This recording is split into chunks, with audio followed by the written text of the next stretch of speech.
You think African American sides were just greens and mac and cheese? Think again. Black kitchens created accompaniment so flavorful, they often stole the show from the main course. Let's dig into 60 African American side dishes from the 1960s and 70s that have disappeared. Black-eyed pea salad carried luck into the new year before the clock even struck midnight.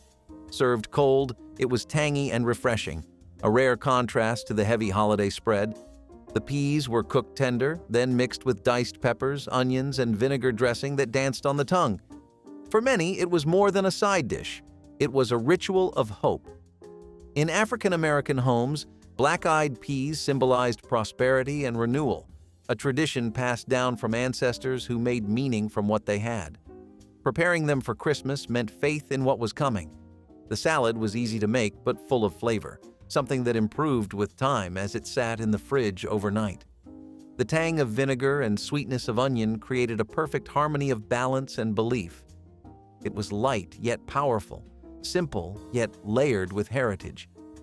At church dinners and family gatherings, you'd always see a bowl of it, glistening, colorful, and made from the heart. It was the quietest dish on the table, but the one with the loudest blessing. Oyster dressing was the coastal South's gift to the Christmas table.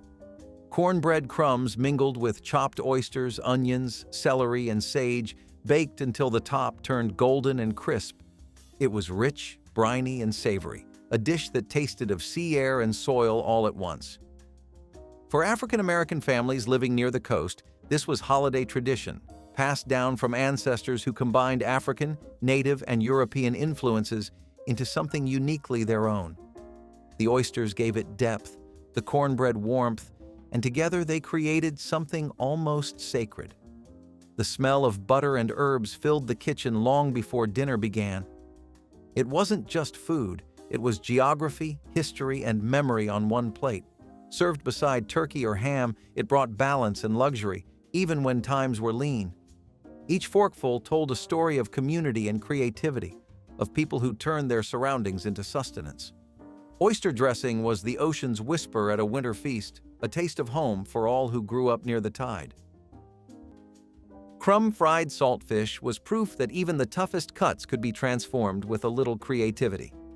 Saltfish was cheap and lasted forever, but it was hard and strong-flavored, needing love and time to make it shine.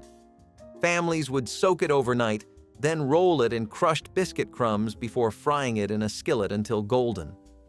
The smell of it could draw neighbors from down the street, salty and rich with that perfect crisp edge. Paired with grits or boiled greens, it made breakfast feel like a celebration. The crumbs gave it crunch, the oil gave it warmth, and the memories gave it meaning. In every Southern kitchen, there was a version of this dish waiting to happen, handed down and reimagined through generations. Crumb-fried saltfish was not fancy food, it was pride disguised as thrift, a simple recipe that carried the power to feed both stomach and spirit. Candied yams were the jewels of the Christmas table, glistening with caramelized sugar and butter in baking dishes that had seen decades of holiday meals. Black mothers would peel and slice sweet potatoes thick, layering them in buttered pans with brown sugar, cinnamon, nutmeg, and generous pats of butter between each layer. Some added a splash of orange juice or vanilla extract, while others stirred in a bit of molasses for deeper color and flavor. The dish baked until the potatoes softened and the sugar melted into a thick syrup that pooled around the edges. Marshmallows were sometimes added in the final minutes, puffing and browning into sweet clouds that children fought over. Sweet potatoes cost only pennies a pound in the 1960s, making this dish an affordable luxury that felt far more extravagant than its price suggested. Every spoonful carried the warmth of tradition, connecting families to generations of women who had perfected this recipe long before them. Buttermilk Sky biscuits were Christmas morning tradition, tall and fluffy and buttery enough to make store-bought rolls irrelevant. Black mothers made these before sunrise using self-rising flour, buttermilk, and cold butter cut into pea-sized pieces, never melted, because that destroyed flakiness. The secret was handling the dough minimally, folding it exactly 3 times to create layers without developing gluten. Some grandmothers used white lily flour specifically, swearing nothing else produced the same tenderness. The shaped biscuits were placed touching in cast iron skillets, so sides stayed soft while tops and bottoms crisped. Before baking, each was brushed with melted butter mixed with honey. Not enough to make them sweet, just enough to create a golden glaze. They baked until risen to twice their height, then were brushed with more honey butter while hot. The recipe stayed secret because perfect biscuits required technique more than ingredients.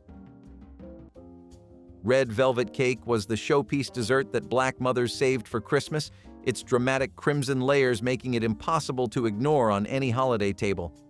The cake required buttermilk, cocoa, and careful technique to achieve its signature tender crumb, while red food coloring transformed it into something visually stunning. Between each layer and covering the outside went cream cheese frosting, tangy, sweet, and rich enough to balance the subtle chocolate flavor. Some families traced their recipes back generations, with variations that made each version distinctly their own. The ingredients weren't expensive individually, but the cake demanded time and attention that made it feel luxurious. Mothers often baked it the day before Christmas, allowing the flavors to meld and the frosting to set properly.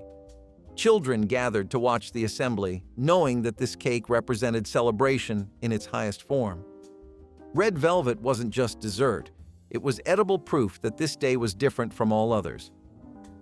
Field peas and snap beans were a southern duo that spoke of harvest and home. They simmered together in big pots, filling kitchens with a fragrance that meant Christmas had truly arrived. Field peas brought hearty depth, while snap beans added freshness and bite. The dish was simple: peas, beans, onions, and a piece of smoked meat for seasoning, but it tasted like abundance. It carried the memory of summer fields into winter homes, a reminder of the labor and love behind every meal. For Black families in the South, growing and cooking these together was both survival and pride. When shared during holidays, they symbolized community, everyone bringing something from their garden or pantry to the table. This side dish was rich in flavor and meaning, nourishing both body and spirit. It reflected the way people made the most of what the earth gave them, combining ingredients that grew side by side. The sound of the simmering pot was steady and comforting, a rhythm as old as the land itself. Few make it today, but for those who remember, the taste is like coming home again. Molasses pound cake was the kind of dessert that lived in memory long after the last crumb was gone. It was heavy in the hand, rich in flavor, and spiced with cinnamon, ginger, and cloves, made for cold evenings when the scent of baking was enough to warm the whole house. Molasses stood in for sugar when sugar was too dear, and it gave the cake its deep brown color and caramel soul. The batter, thick and fragrant, was poured into worn loaf pans that had seen a lifetime of holidays. When it emerged from the oven, the crust glistened, slightly sticky, like honey touched by smoke. African American families passed this recipe through generations, often written in fading ink on the backs of church bulletins or tucked inside cookbooks. It wasn't just dessert, it was preservation. The flavor was bold and comforting, sweet without being showy, a reflection of the people who made it. Served with a glass of milk or a drizzle of cream, it carried history in every bite. Molasses pound cake wasn't about extravagance, it was about memory, about keeping sweetness alive even when times were lean. In that way, it wasn't just cake, it was resilience baked golden. Wild berry dumplings were a breakfast that came directly from the land. Foraged berries like blackberries, blueberries, or mulberries were gathered in the early morning, often by children who knew where the best patches grew. The berries were simmered into a sweet syrup, and then simple dumplings made from flour and water were dropped into the pot. As they cooked, the dumplings soaked up the berry flavor, becoming plump, soft, and comforting. This was not a dish you would find in restaurants, but one that carried the taste of summer mornings in rural communities. It was affordable, relying only on what nature provided and a handful of pantry staples. Families looked forward to it during berry season, enjoying a breakfast that blended sweetness and tradition. The dumplings were eaten straight from bowls, sometimes with a little milk poured over the top to stretch the meal further.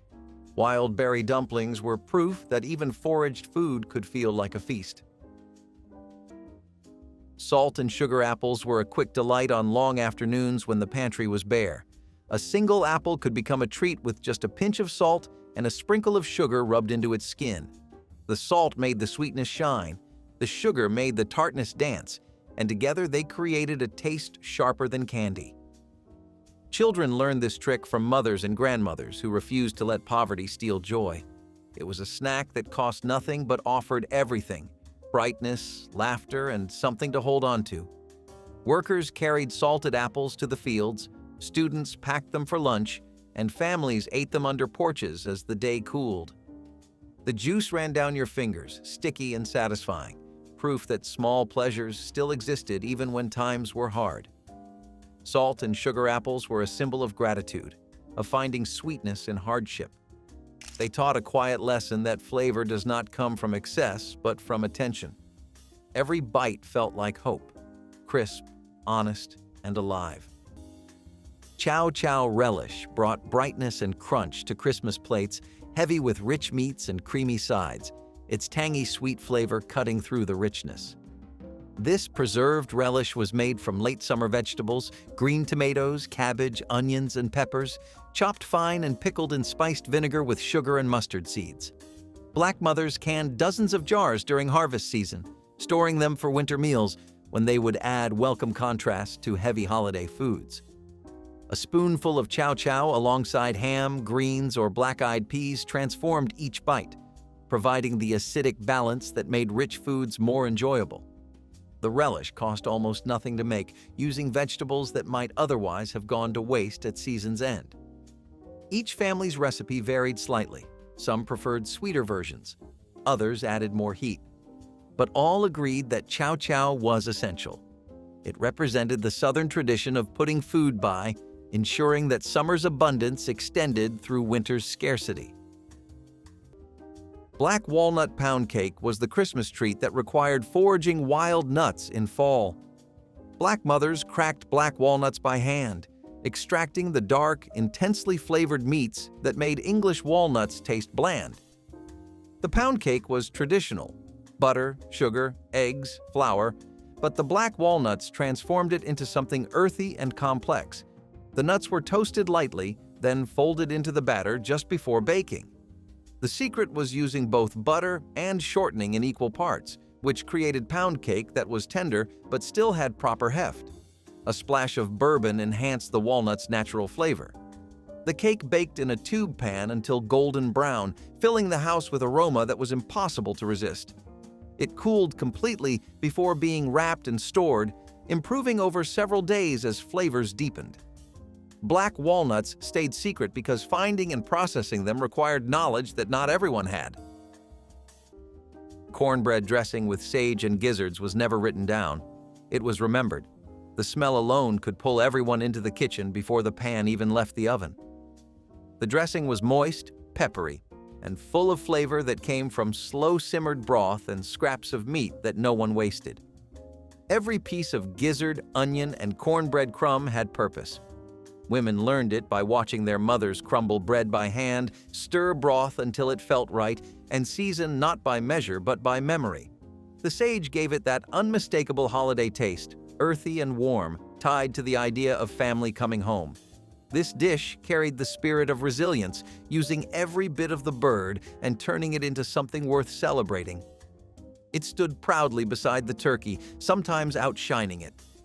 In church kitchens and home gatherings alike, pans of dressing were baked in iron skillets and passed down the table like heirlooms.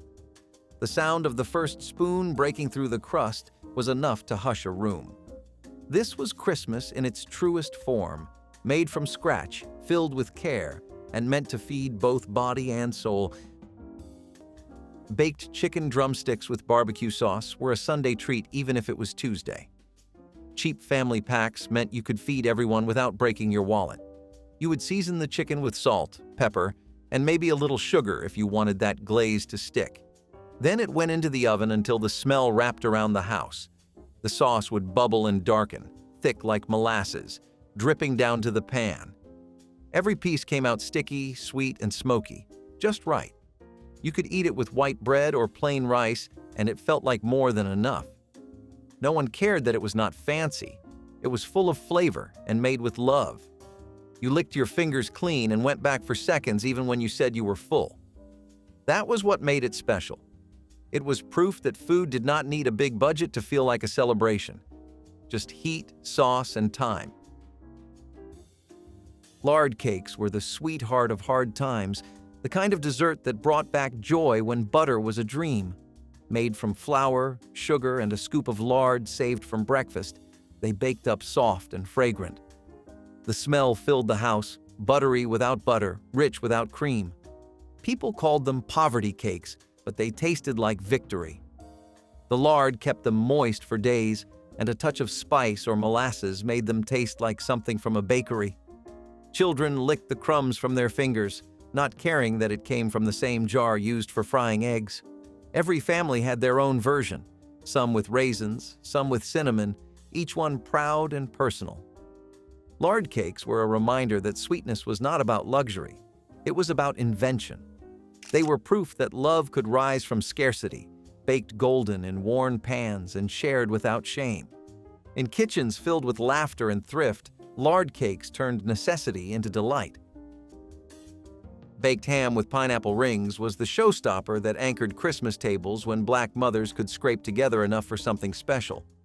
These weren't the spiral-cut hams of modern grocery stores, but bone-in hams that required real skill to prepare, scoring the fat in diamond patterns, studding each intersection with whole cloves, and basting repeatedly with a glaze made from brown sugar, mustard, and pineapple juice.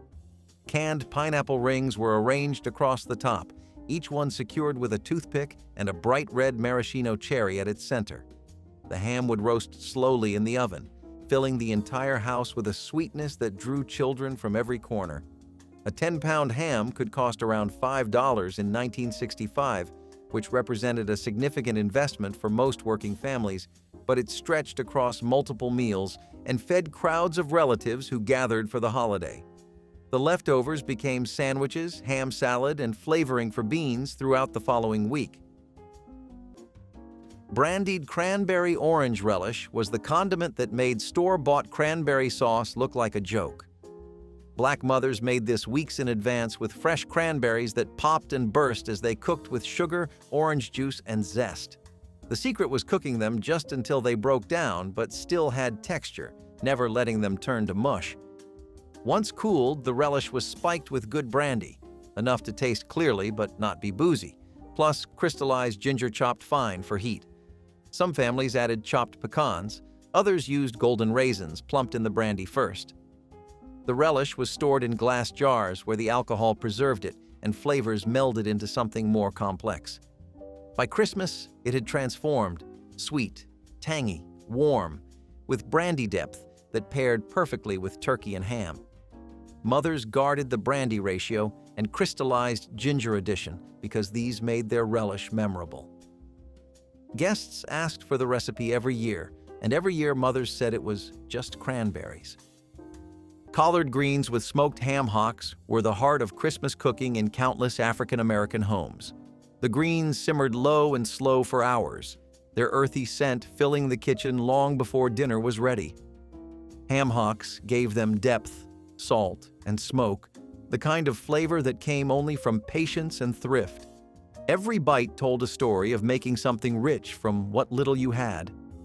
The pot itself was a gathering place, stirred by mothers, aunts, and grandmothers who knew the rhythm of seasoning by heart. These greens were not just food, they were a blessing on the table, a wish for good fortune in the coming year. In many families, a pot of greens sat beside cornbread and turkey, representing money, luck, and perseverance. During hard times, ham hocks were often saved or traded for, treated like gold. The aroma of collards became part of Christmas itself, a signal that family was near and that celebration could still be soulful, even when pockets were thin. Cooking them meant remembering those who came before and honoring the work it took to put a meal together. Greens were a sermon in a pot, humble ingredients turned sacred through care. Homemade yeast rolls were simple perfection. They rose patiently on countertops covered in dish towels, their dough soft as clouds and fragrant with yeast. When they came out of the oven, golden brown and brushed with butter, they melted in your mouth. No Christmas table was complete without them. They were served in baskets lined with linen, passed around with smiles and "save one for me, please." Each roll represented time, hours of kneading, rising, and baking, and yet they disappeared in minutes. The recipe was often unwritten, taught by touch. The dough must feel alive, springing back beneath your fingers. Families measured not with cups, but with instinct, and somehow it always worked. Paired with ham or gravy, they soaked up every bit of goodness from the plate. Their scent alone could bring people to the table before grace was even said. Homemade yeast rolls were the soul of hospitality, a soft reminder that even the simplest foods could bring a family together. Pea hull broth was a whisper of a meal, simple but steady. It started after shelling peas for supper, when the hulls piled high in the bowl. Instead of tossing them, families boiled them down into a thin, tea-colored broth. The scent filled the room, earthy and green, like the smell of gardens after rain. Some added salt, others a small spoon of butter, but most drank it plain, grateful for what it offered. It was a tonic for the tired, a light soup for those who had more hunger than food. During lean seasons, it became the first course and sometimes the only course. It carried vitamins, flavor, and memory in one humble bowl. Pea hull broth showed the wisdom in using everything, even what others called waste. It was not fancy, but it was faithful, feeding families with nothing more than time, heat, and care. The warmth of it settled deep, a quiet kind of comfort that made the world feel generous again. Ambrosia salad with fresh coconut was the Christmas side dish that straddled dessert and salad. Black mothers made this using fresh fruit, mandarin oranges, pineapple chunks, maraschino cherries, and the secret addition of pomegranate seeds that added jewel-tone color and tart brightness. The binding agent wasn't just whipped cream, but a mixture of whipped cream, sour cream, and cream cheese that gave it tanginess. Fresh coconut was grated and toasted lightly, adding nutty depth that sweetened flaked coconut couldn't match. Mini marshmallows were folded in at the last minute so they stayed soft. The salad was refrigerated for several hours, letting flavors meld while the coconut softened. It was served in crystal bowls at Christmas dinner, looking almost too pretty to eat with pink and white and red colors. The pomegranate addition and the cream cheese mixture stayed secret because these elevated ambrosia from church potluck standard to something genuinely special. Glazed carrots with molasses and brown sugar were once the crown jewel of Christmas sides. Before canned vegetables and store-bought glazes, these carrots gleamed on every holiday plate. The slow simmer of molasses and butter gave them a caramel richness that coated each bite in sweetness and shine. The brown sugar melted into the glaze, creating something that felt both simple and luxurious. It was the kind of dish that reminded families that even humble roots could taste like gold. Kids loved it because it was candy in disguise, while grown folks loved it because it felt like tradition. These carrots weren't about fancy presentation. They were about love cooked into every spoonful. For many Black families, molasses was more than flavor. It was a memory of survival, a sweetener when sugar was scarce. That made these carrots more than decoration. They were gratitude on a plate. The scent of molasses bubbling in the pan filled homes with warmth, a sign that celebration had begun.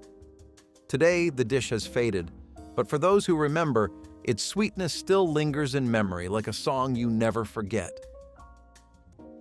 Sweet potato soufflé with toasted pecans was the dish that brought a touch of grace to the Christmas table.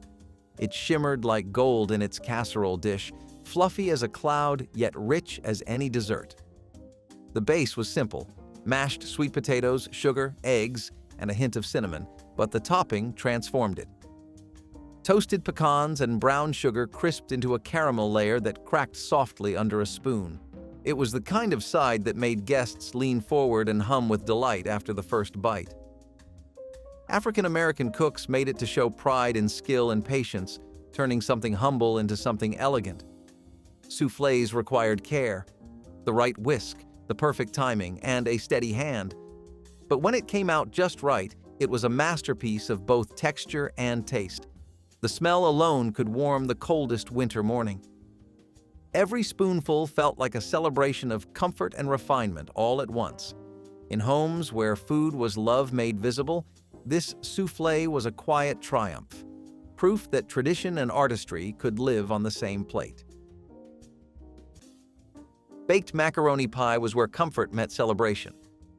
Unlike its modern boxed cousin, this dish was rich, homemade, and soulful. Layers of tender pasta held together by eggs, milk, and sharp cheddar cheese. African-American families treated it as more than a side.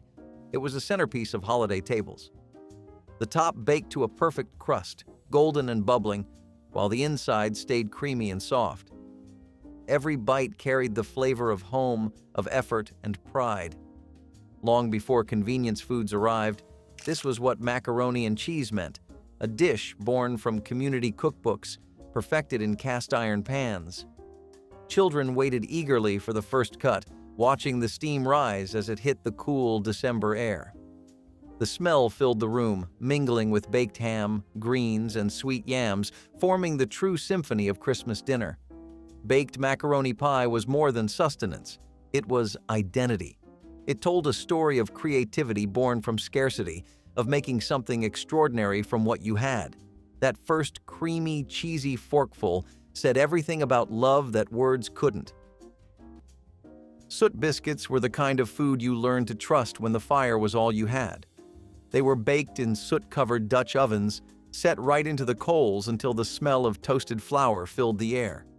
The outsides came out black and charred, but inside they were soft, warm, and sweet from the faint taste of smoke.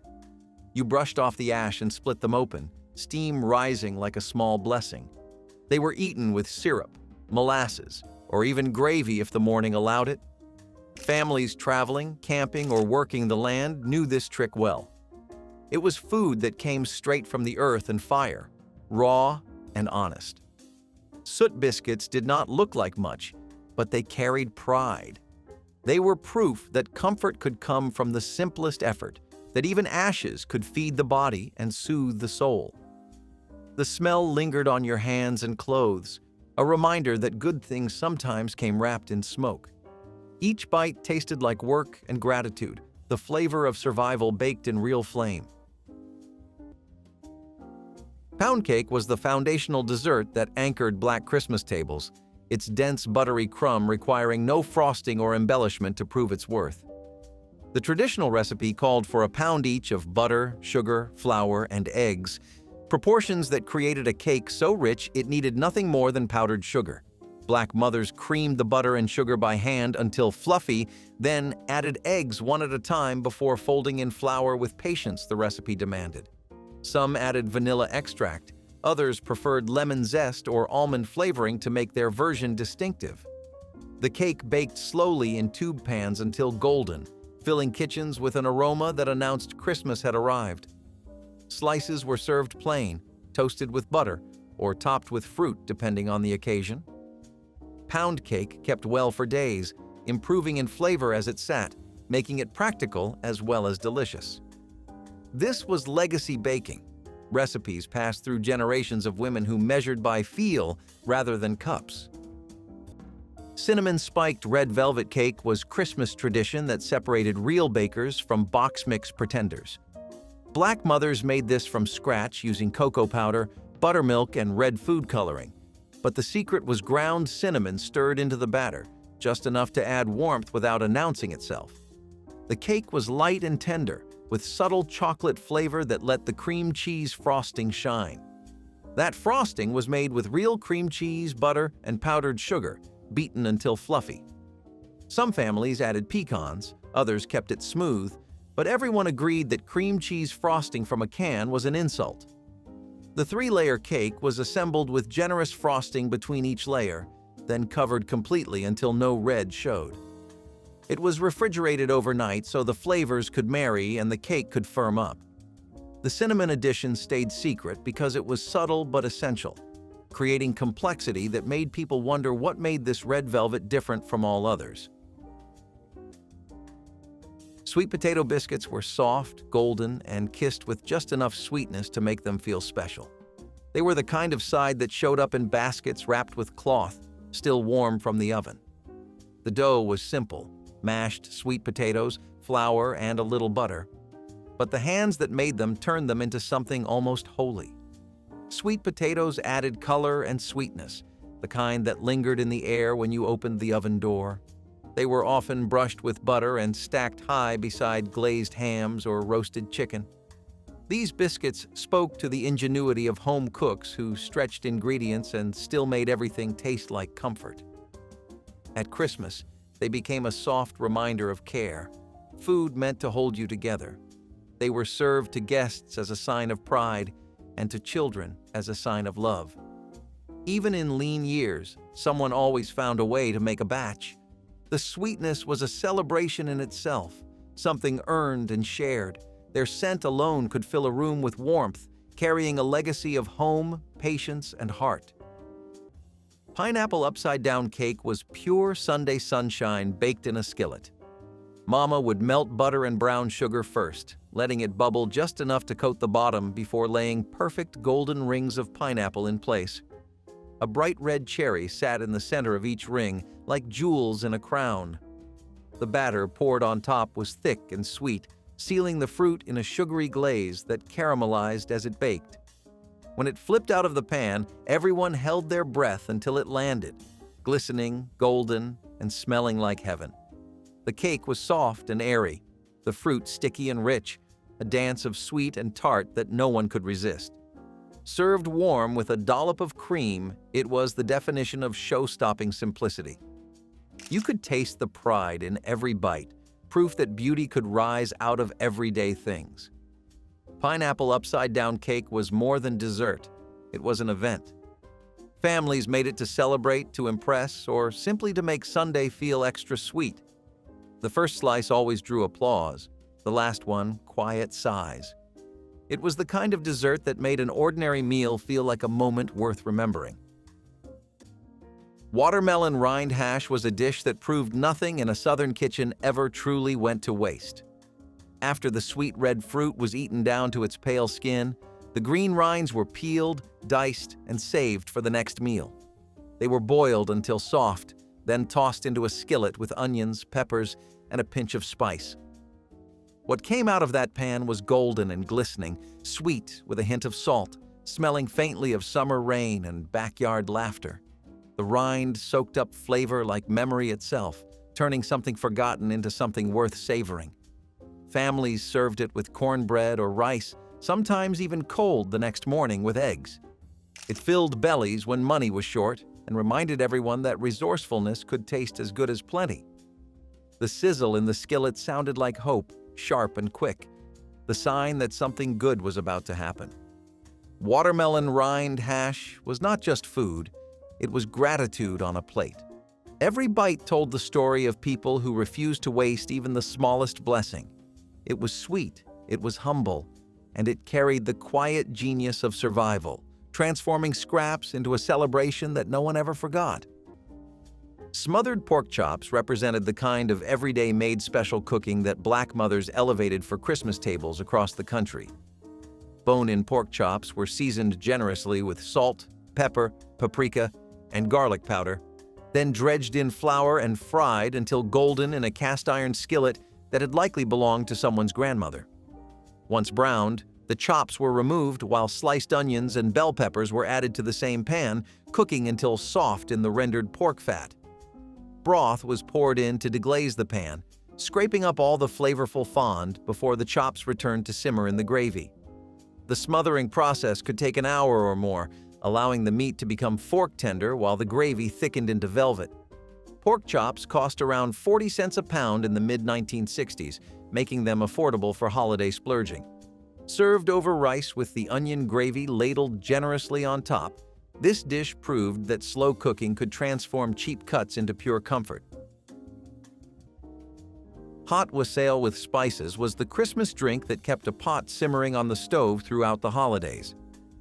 Black mothers made this with apple cider, orange juice, lemon juice, and the secret spice blend: whole cloves, cinnamon sticks, allspice berries, and star anise tied in cheesecloth. The mixture simmered for hours, filling the house with smell that announced Christmas more than any decoration could. The secret addition was cranberry juice and a splash of rum or brandy that added complexity without making it boozy. The wassail was served in mugs to guests who dropped by, to children coming in from playing in snow, to adults gathered around the tree. Each mug was garnished with an orange slice studded with cloves. The spice blend and cranberry addition stayed secret because these created depth that plain apple cider couldn't match. Mothers kept the pot going from Christmas Eve through New Year's Day. Mustard and turnip greens mixed together made a tangy, peppery side that brought life to every plate. They were picked fresh from gardens behind the house or given by neighbors who always grew too much. Cooking them was a slow, loving process, cleaning, chopping, and simmering until tender with a pinch of salt and something smoky for depth. The combination of mustard and turnip greens balanced sharpness with comfort. Their flavor was bold, almost defiant, like the people who cooked them.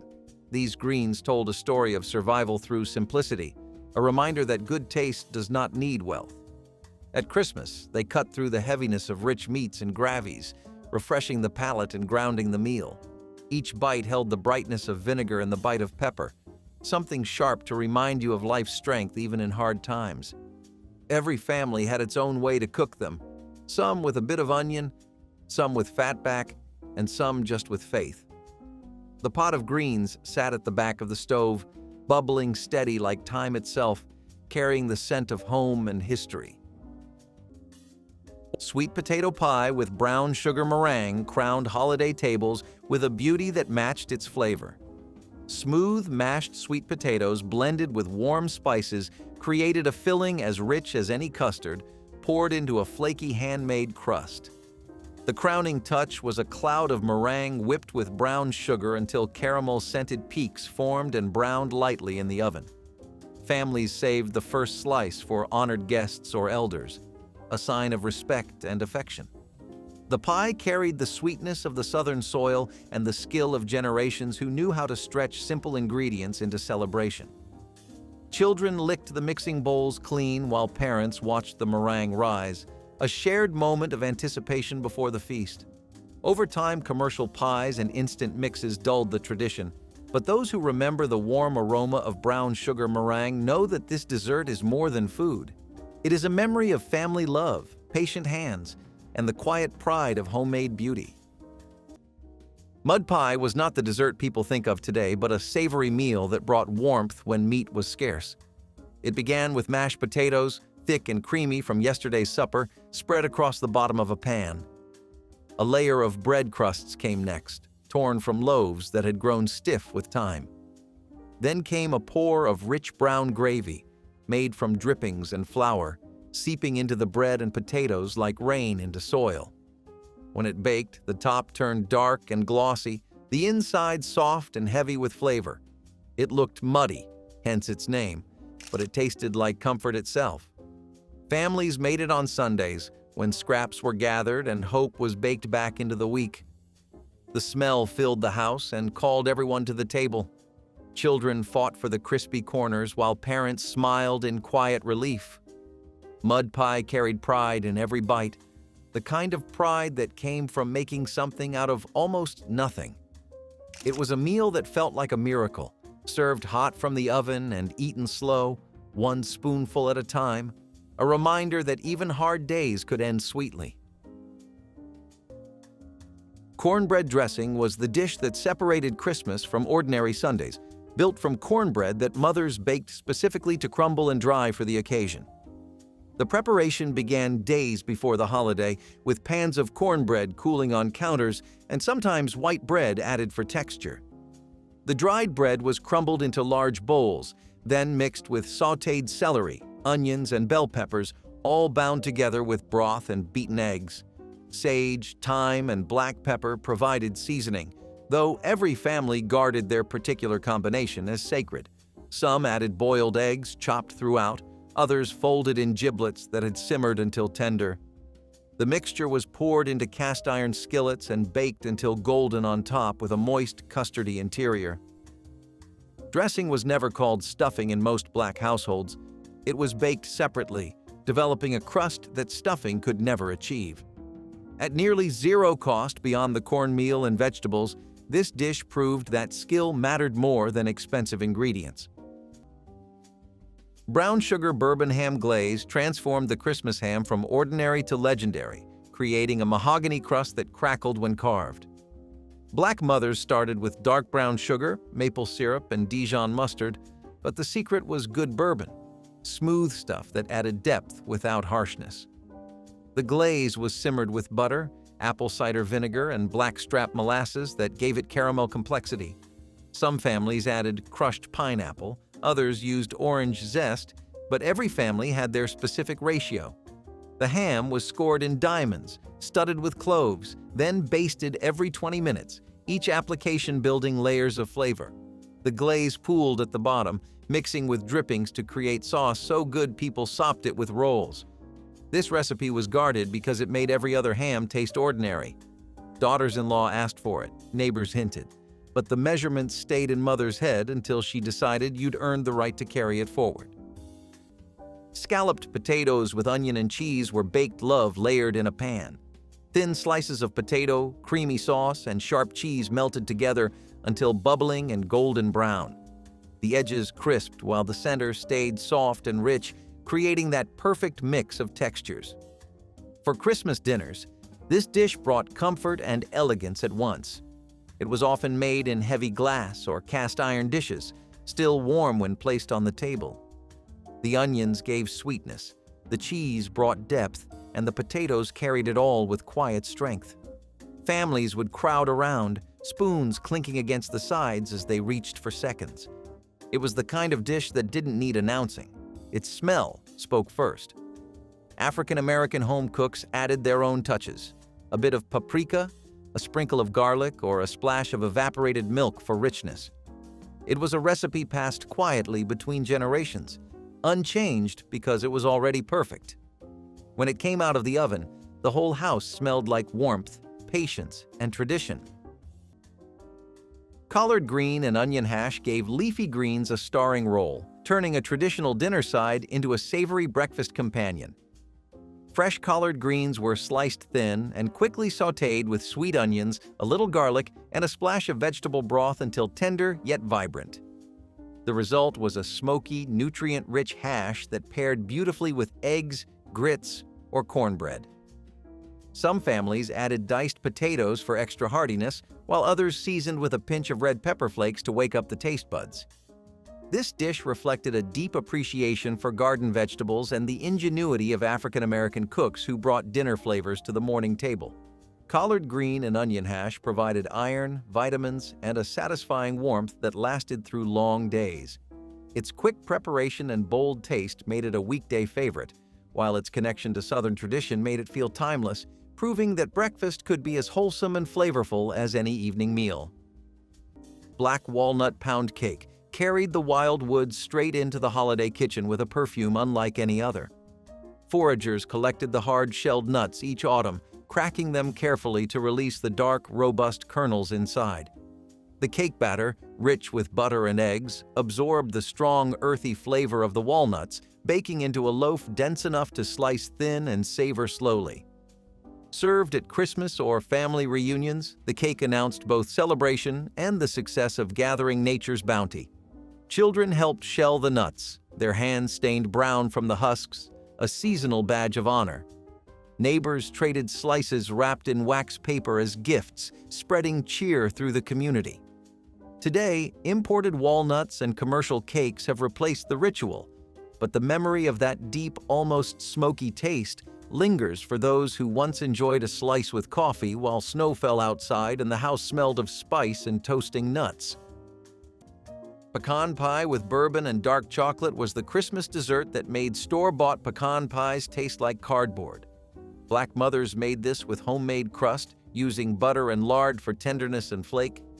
The filling started with dark corn syrup, brown sugar, eggs, and melted butter, but the secrets were bourbon stirred in for depth and dark chocolate chips scattered across the bottom. The bourbon enhanced the pecan's natural flavor without making the pie taste boozy. The chocolate melted during baking, creating pockets of rich darkness. Whole pecan halves were arranged on top in perfect circles, making the pie beautiful. It baked until the center was just set but still had slight wobble, then cooled to room temperature where it firmed perfectly. The combination of bourbon and chocolate elevated pecan pie from ordinary to extraordinary. Mothers guarded these additions because they represented sophistication and the knowledge that traditional recipes could be improved with careful enhancements. Black-eyed peas with ham hocks carried meaning that went far beyond nutrition, symbolizing luck and prosperity for the coming year in Black households across the South. The dried peas were soaked overnight, then simmered for hours with smoked ham hocks that released their salty, porky essence into the cooking liquid. Onions, garlic, and sometimes a dried hot pepper were added for depth, while the peas slowly softened into creamy legumes surrounded by rich, smoky broth. The ham hocks themselves cost pennies at the butcher counter, often given away as scraps, yet they transformed a simple pot of beans into something extraordinary. Families served these peas on Christmas Day and especially on New Year's Day, believing that eating them would bring good fortune. The dish stretched to feed large gatherings, with mothers adding water to the pot as more relatives arrived unexpectedly. Cornbread was always served alongside, essential for soaking up the flavorful potlikker that many considered the best part of the dish. Blackberry molasses cobbler was a sticky, smoky dessert that belonged to cast-iron skillets and long summer nights. The berries were gathered wild from fence lines and hedges, their juice staining fingers and laughter alike. Mixed with thick, dark molasses and a handful of sugar, they turned into a bubbling, fragrant filling. The crust was poured over top, sometimes biscuit dough, sometimes batter, and baked until the edges burned just enough to taste like smoke. It was messy and imperfect, but that was part of its beauty. The syrup thickened into a glossy black glaze that clung to every bite, sweet with a whisper of bitterness. People spooned it hot into bowls, sometimes with milk or cream, but it never needed help. Blackberry molasses cobbler tasted like work and reward, like something earned under the sun. It was the dessert that reminded families that sweetness could survive the hardest days, that joy could bubble up even from thorns. Stuffed bell peppers with rice and ground beef were the kind of side that turned heads when it hit the table. Bright and hearty, they stood tall among casseroles and greens, filled with flavor and pride. Inside the tender peppers was a mixture of rice, onions, tomatoes, and seasoned beef, a recipe that stretched a little meat into something plentiful. For African-American cooks, this dish was a testament to resourcefulness. It showed how creativity could make even modest ingredients taste rich. During Christmas, they were baked until soft and bubbling, the aroma filling every corner of the home. Some added a touch of cheese on top. Others stuck to the basics, letting the natural sweetness of the pepper shine. They were filling and balanced, the perfect bridge between a main dish and a side. The bright colors made the table glow, and the taste made everyone smile. These peppers were a small luxury, proof that even in lean years, celebration could still look beautiful. It was food with color, heart, and soul, crafted from care and imagination. Potato salad with celery seed and pickle relish was the cold crown of every holiday table. Every aunt, every grandmother had her own version, and no two were ever quite the same. Some used boiled eggs, others a touch of mustard, but all understood the balance, creamy, tangy, and perfectly chilled. The celery seed gave it an earthy warmth, while the relish added sweetness that brightened every bite. Made the night before, it sat covered in the fridge, flavors deepening overnight. By the time it was served, it was magic in a bowl.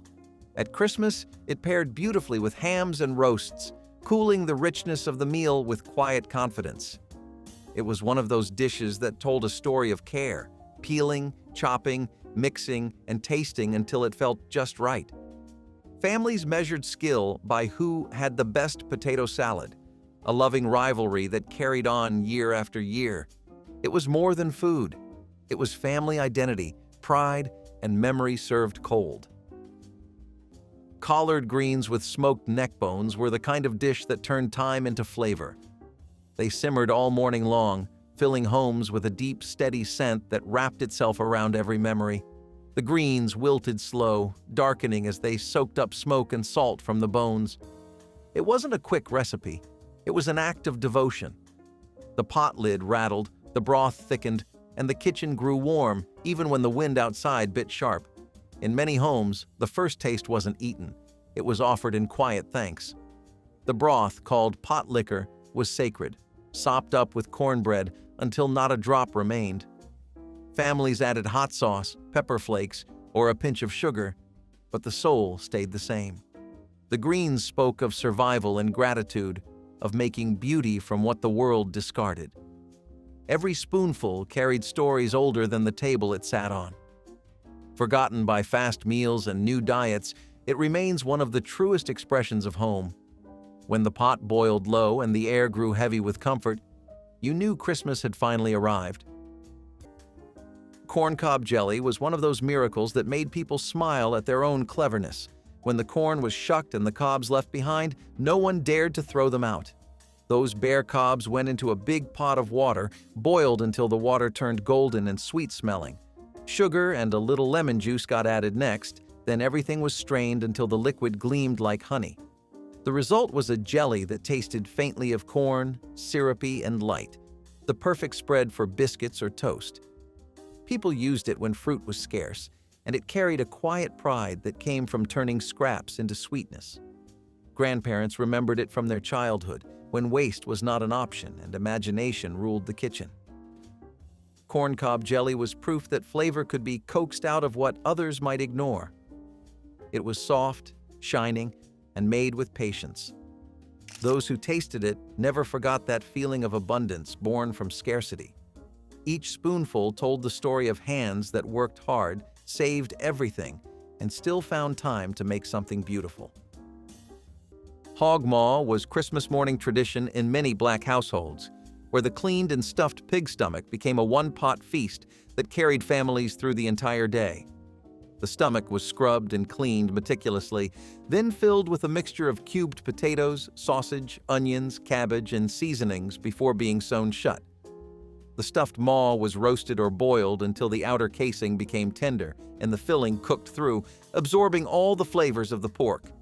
Some families added their own signature ingredients, hot peppers, celery, or carrots according to preference.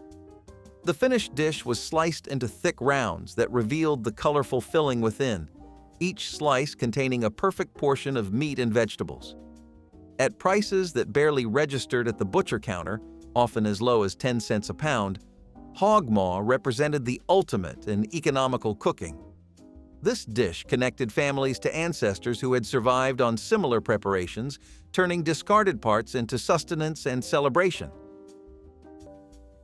Rum raisin bread pudding used up leftover bread while tasting more luxurious than fresh-baked cake. Black mothers soaked raisins in dark rum for 3 days before Christmas, letting them plump and absorb alcohol. Stale bread, white bread, Hawaiian rolls, leftover cornbread, was cubed and dried overnight. The custard combined eggs, heavy cream, whole milk, vanilla, cinnamon, and nutmeg, with extra yolks for richness. The secret was condensed milk, which added sweetness and created texture that wasn't quite custard, wasn't quite cake. The bread soaked in custard for an hour, absorbing every drop, then was folded with rum-soaked raisins and dotted with butter. It baked low and slow until the top crisped while the inside stayed creamy. The finishing touch was rum butter sauce. Butter, brown sugar, cream, and more rum, poured over warm servings. This appeared only at Christmas because the rum expense and 3-day preparation meant it was saved for the year's most important meal.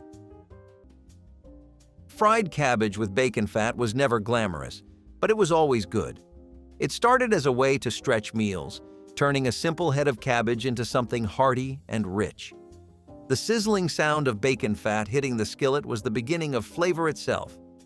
When the cabbage went in, the kitchen filled with a smoky, savory aroma that made mouths water. Seasoned with salt, pepper, and maybe a little onion, it became one of the simplest yet most satisfying sides on the table. For Christmas, it sat alongside the big dishes, greens, dressing, sweet potatoes, holding its own through sheer honesty of taste. Cabbage was cheap and plentiful, but what made it special was the way it was cooked, with care, attention, and a little leftover bacon grease from breakfast. Every bite carried the taste of thrift and wisdom, proof that nothing in a good kitchen goes to waste. It was food that hugged you from the inside, a reminder that love can taste smoky, crispy, and full of soul. Rice and pinto bean casserole was the kind of dinner that turned thrift into tradition. You began with the most dependable foods you had: dry rice, canned beans, and a little oil to bring it together. Onions and garlic gave it soul, sizzling in the pot before everything met in a slow simmer. The smell filled the house, smoky and warm, whispering that dinner was almost ready. It cooked thick and steady, each grain swelling with flavor until it turned rich and creamy. Families gathered close, bowls waiting, knowing there would be enough for everyone. Sometimes a splash of hot sauce or a sprinkle of cornbread crumbs made it feel new, but it never needed more than what you already had. It was filling, kind food, the sort that did not brag but stayed with you. It stretched a few ingredients into something that felt abundant. You could serve it hot one night and warm it again the next morning, still perfect. The pot scraped clean every time, no matter the week or weather.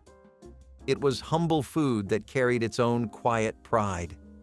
In homes where money was thin but care was plenty, rice and pinto bean casserole was both a meal and a memory.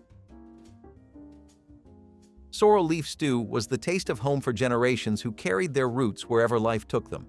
The wild green leaves, bright and tangy, grew freely along fences and fields, waiting for careful hands to gather them. Washed and simmered with onions, garlic, and a little oil, they softened into a dark green broth that shimmered in the pot. Sometimes salted pork or dried fish bones were added for depth, but even without them, the stew stood proud. Its flavor was sharp and earthy, sour and comforting all at once. For families from the coastal South and Caribbean, this dish was not just food. It was a memory of sunlight, laughter, and work well done. It was a taste of mothers stirring pots over open fires, of children running barefoot through red dirt yards. Sorrel leaf stew reminded everyone that strength grew from soil and struggle, that flavor could come from the simplest gift of the land. When a spoon dipped into that steaming bowl, it carried the sound of old prayers and soft voices calling people to eat. In every swallow lived the rhythm of survival, steady and sure, like the ocean tides that shaped those who first made it. Turkey wings were the affordable alternative when whole turkeys stretched beyond the family budget, offering rich, dark meat flavor at a fraction of the cost. Black mothers would season these meaty wings generously with salt, pepper, garlic, and paprika before roasting them slowly until the skin turned crispy and the meat became fall-off-the-bone tender. Some smothered them in gravy made from the pan drippings, while others braised them with onions and celery until they practically melted. At around 30 cents a pound in the mid-1960s, turkey wings allowed families to enjoy the taste of Thanksgiving's bird without the expense. The wings provided enough meat to feed several people, especially when served alongside rice or dressing that soaked up the flavorful juices. Children often fought over the crispy wing tips, considering them the best part of the meal. These weren't consolation prizes. They were deliberate choices by mothers who knew that dark meat carried more flavor than the breast meat wealthy families preferred. Honey-glazed cornbread dressing was the side dish guests returned for thirds of, completely different from dry sage-heavy stuffing. Black mothers made their own cornbread in cast iron until dark and crusty, then crumbled it and left it out overnight. The cornbread was mixed with sautéed celery, onions, and the secret trinity, bell peppers that added sweetness and color. The liquid wasn't just broth, but turkey drippings, chicken stock, and the secret addition: honey stirred into melted butter. Eggs bound it together, sage and thyme added savory depth, but the honey created complexity. Some families added chopped pecans, others stirred in crumbled sausage, but the honey butter mixture was universal. The dressing was spread in deep pans, dotted with butter, and baked until the top crisped while the inside stayed moist. The honey caramelized slightly, creating sweet spots that contrasted with savory richness. Mothers guarded the honey technique because it separated good from unforgettable dressing. Macaroni pie, or southern baked macaroni, was the soul of comfort in one bubbling pan. Forget the boxed kind. This was real macaroni, dense, creamy, and rich with evaporated milk, eggs, and sharp cheddar cheese. It was made to feed a crowd, baked until golden on top and firm in the center. Every family had their own version, passed down through generations, some adding a dash of mustard or paprika, others folding in onions for flavor. For Christmas, this dish sat proudly next to the ham or turkey, warm enough to melt your worries away. It was a dish of abundance, not because it was expensive, but because it stretched what you had into something that felt whole. Stirring that thick cheese sauce by hand was an act of care, something done with patience and pride. The macaroni pie symbolized celebration, hospitality, and a love of making something perfect out of the ordinary. The sound of a spoon scraping the crusty edges was as comforting as a hymn. Even now, its scent can bring back a lifetime of family gatherings, laughter, and full hearts. Chitlins, or chitterlings as some called them, were not for the faint of heart, but for those who knew they were a delicacy of pride. Cleaned thoroughly and simmered for hours, these pork intestines were transformed from scraps into something sacred. During Christmas and New Year gatherings, chitlins were a celebration of resilience. The smell was strong, the process demanding, but the reward was in the tenderness and taste that came after patience. Families seasoned them with vinegar, onion, and pepper, and served them with a splash of hot sauce for a fiery finish. Cooking chitlins was more than tradition. It was a rite of endurance, a communal act that brought laughter, storytelling, and music into the kitchen. No one ate them in silence. They were meant to be shared. They carried the memory of times when nothing was wasted, when resourcefulness defined survival. A dish born from hardship had become one of defiant joy, proof that even what others discarded could be made beautiful. Chitlins weren't just food, they were history simmered tender. Molasses coffee was not fancy, but it was strong enough to keep a person going through the longest of days. When coffee beans were scarce and sugar even scarcer, someone clever discovered that a spoonful of blackstrap molasses stirred into hot water or weak brew could make a drink both sweet and smoky. The result was thick and dark, with a bitterness that clung to the tongue and warmed the chest. It tasted like work and resilience, like fields at sunrise and factory bells ringing. Families drank it early and often, some adding milk if fortune allowed, others taking it plain with bread crusts for breakfast. It was a poor man's luxury, a small rebellion against hunger and fatigue. The smell alone was enough to wake the tired and remind them that strength could be stirred, not bought. Molasses coffee was courage in a cup, shared by hands cracked from labor and hearts that refused to quit. It carried the spirit of people who built their mornings out of willpower and steam, proving that dignity could live even in the thinnest brew. Crackling bread carried the rich, porky crunch of rendered pork skin folded right into the cornbread batter, elevating an everyday staple into something special. When hogs were butchered, the skin was rendered for lard, leaving behind crispy cracklings that resourceful cooks refused to waste. These golden bits were stirred into cornmeal batter with buttermilk and eggs, then baked in cast-iron skillets until the bread developed a crusty bottom and tender interior. Each bite delivered the satisfying crunch of the cracklings against the soft, slightly sweet cornbread. This bread cost nothing extra to make. The cracklings were a byproduct of lard rendering that would have otherwise been discarded. Families passed down the technique of getting the crackling distribution just right, ensuring every slice contained its share. Served warm alongside greens, beans, or Christmas dinner meats, crackling bread represented the ingenuity that turned every scrap into sustenance and celebration. Candied yams with pineapple and pecans were the Christmas side dish that children actually asked for seconds of. Black mothers baked yams until tender, then peeled and sliced them thick, arranging them in buttered baking dishes. The syrup wasn't just butter and sugar, but included crushed pineapple with its juice, brown sugar, cinnamon, nutmeg, and the secret addition of orange juice and zest that brightened the sweetness. Pecan halves were pressed into the top, creating a gorgeous presentation. The dish baked until the syrup thickened and caramelized, the pecans toasted, and the yams absorbed all those flavors. Some families added marshmallows for the last few minutes, but traditionalists kept it pure. The pineapple added moisture, while the orange juice kept them from being cloying. This dish appeared on every Christmas table, its sweet richness balancing savory meats. The orange juice addition stayed secret because it was the key to perfectly balanced sweetness. Candied yams with orange zest and nutmeg were pure Christmas joy baked in a dish. The sweet potatoes glowed like amber under their syrup, each slice soft enough to melt under your fork. Butter, sugar, and spices blended together to make a glaze so rich it felt like celebration itself.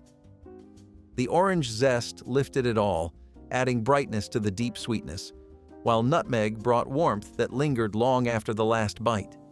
It was a dessert in disguise, yet a staple side in every holiday meal. Grandmothers made it by instinct, never measuring, just feeling when it was right. The bubbling syrup in the oven was a soundtrack to the season. It was served proudly next to ham, greens, and dressing, a dish that said abundance, even when times were tight. Candied yams were the taste of love, memory, and care baked into one perfect pan. When people talk about soul food, this is what they mean. Sweetness born from struggle, flavor carried through generations, and joy that glows from within. Smothered turkey wings were the kind of meal that filled a house before you even sat down to eat. The slow-baked wings simmered in their own juices, bathed in a gravy so rich and brown it seemed to hold generations of flavor. In many African-American Southern homes, this dish wasn't just food, it was a celebration of resourcefulness, a reminder that even the simplest cuts could taste like royalty. The wings were seasoned with onions, garlic, and a touch of pepper, then baked until the meat nearly fell from the bone. Once smothered in the thick pan gravy, they transformed into something divine, something that could silence an entire table mid-bite. On Christmas, when money might have been tight but spirits were high, this dish symbolized the best of soul food. Slow, loving, made to last. The gravy wasn't just poured, it was ladled like a blessing over rice, mashed potatoes, or soft cornbread. Every forkful carried comfort and patience, as if time itself had seasoned it. Smothered turkey wings were about stretching flavor, turning effort into abundance. The sound of bubbling broth, the smell of onions caramelizing, it was all part of the ritual. In every bite lived a legacy, and in every kitchen, the memory of someone who knew how to make a little go a long way. Grease gravy rice was what people cooked when they refused to let anything go to waste. When breakfast meats were done frying, the leftover grease became treasure. A spoon of flour went in first, sizzling and popping until it turned golden. Then milk or water got poured in, slow and steady, until it thickened into smooth gravy.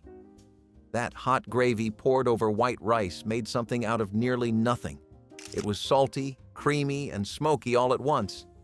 The smell filled the house, and the taste filled the stomach. Parents called it breakfast, but it could carry a family through an entire day. It came from kitchens that knew survival like a second language, where flavor was earned from thrift and patience. Kids grew up thinking it was comfort food, not knowing it was born from rationing and struggle. Grease gravy rice was more than a recipe. It was a declaration that no meal was too small to matter. Every bite was a promise that the family would eat, even when times were lean. It was humble food that carried pride on a spoon. Oxtail stew was the kind of Christmas dish that rewarded patience, transforming one of the cheapest cuts at the butcher counter into something approaching restaurant elegance. These bony tail sections were first browned in hot oil until deeply caramelized, then braised slowly with onions, carrots, celery, tomatoes, and herbs until the meat became impossibly tender. The collagen from the bones melted into the cooking liquid, creating a naturally thick, glossy gravy that clung to every piece of meat. By 1965, oxtails could be purchased for as little as 25 cents a pound, a price that reflected their status as throwaway cuts that few outside Black and Caribbean communities bothered to cook. The stew would simmer for 3 to 4 hours, filling kitchens with a richness that belied its humble origins. Served over rice or with fresh bread to soak up the gravy, oxtail stew could feed a large family from a single pot. Children learned to work every bit of meat from the small bones, understanding that this dish taught respect for food. Triple chocolate chess pie combined Southern tradition with chocolate decadence, creating a dessert so rich that small slices satisfied. Black mothers started with homemade pie crust made with lard, blind baked until golden. The filling was classic chess pie: eggs, sugar, butter, vinegar, and cornmeal, but transformed with 3 chocolates: cocoa powder whisked into sugar, melted bittersweet chocolate folded into eggs, and chocolate chips scattered across the crust. The secret was using buttermilk instead of regular milk, which reacted with chocolate to create brownie-like fudginess while maintaining chess pie's crisp top. Vanilla and espresso powder deepened the chocolate. The pie baked until the center barely wobbled, then cooled where it set into something between custard and fudge. The top crackled when pressed, giving way to dense chocolate richness. This appeared only at Christmas because chocolate was expensive. Mothers kept the triple chocolate technique and buttermilk secret. Okra and tomato stew brought the warmth of West Africa straight to the American kitchen. Thick, tangy, and rich with spices, it was food meant to comfort body and spirit. The okra thickened the stew naturally, creating that signature texture that some loved and others teased, but everyone respected. Tomatoes, onions, and garlic simmered until their flavors blended into something both bright and deep. For many families, this dish connected them to a history that reached far beyond American soil. It was a link between past and present, memory and meal. Cooked slow in iron pots, it filled the house with an aroma that could stop conversations. Served with rice or cornbread, it soaked up every drop of flavor and told stories older than the holiday itself.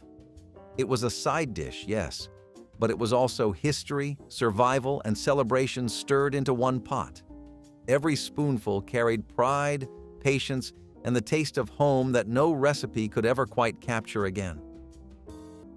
Sweet potato biscuits once brought warmth to breakfast tables and Sunday dinners alike. Mashed sweet potatoes blended with flour, butter, and a touch of sugar created a dough that baked into soft, slightly sweet rounds. These biscuits paired beautifully with salty country ham or a drizzle of sorghum syrup, offering a perfect balance of savory and sweet. Families often baked them in batches large enough to feed relatives and neighbors, turning an ordinary morning into a quiet feast.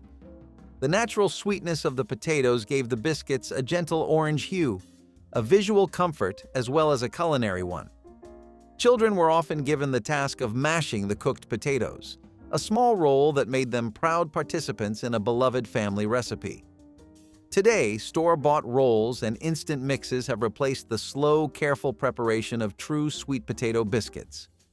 For those who remember their fragrance filling the kitchen, each bite carries memories of kinship, generosity, and a heritage that deserves to be cherished.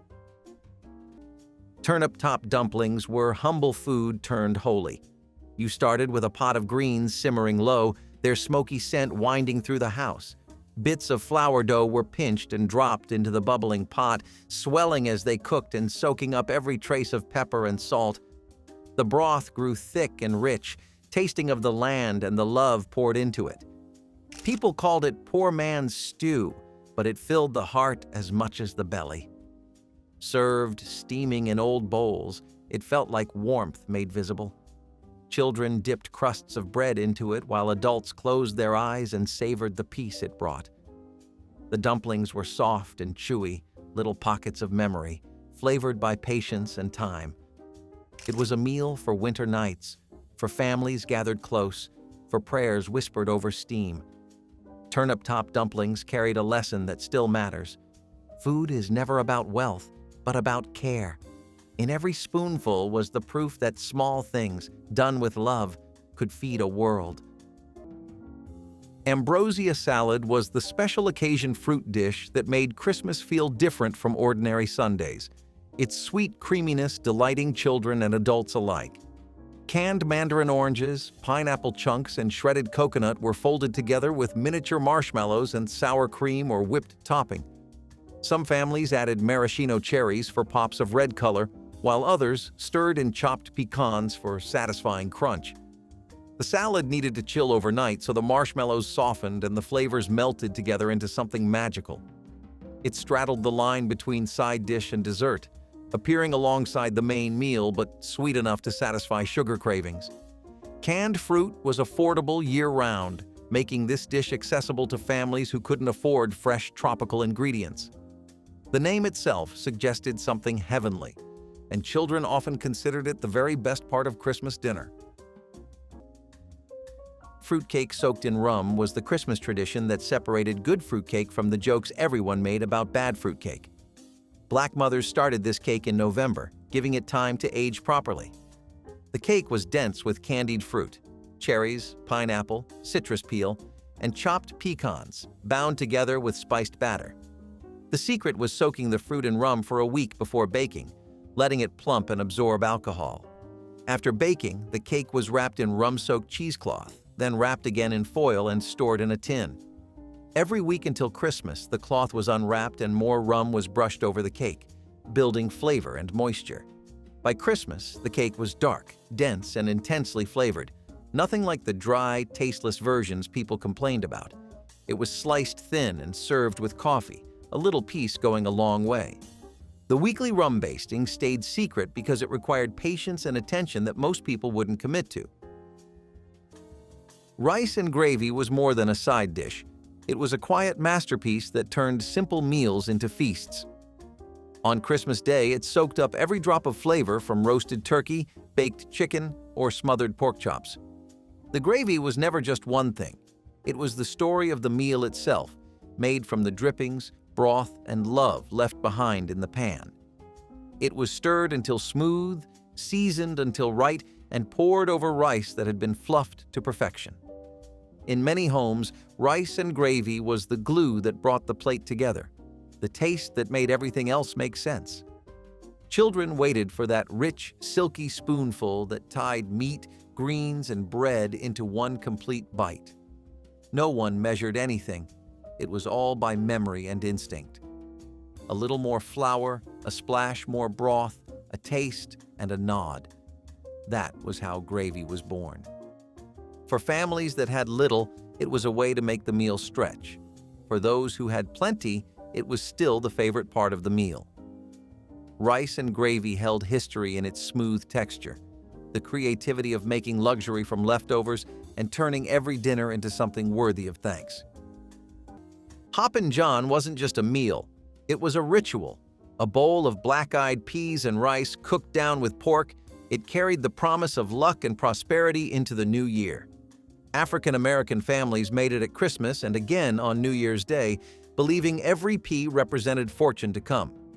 The peas were soaked overnight, simmered slow and flavored with fatback or ham hock until the broth turned smoky and rich.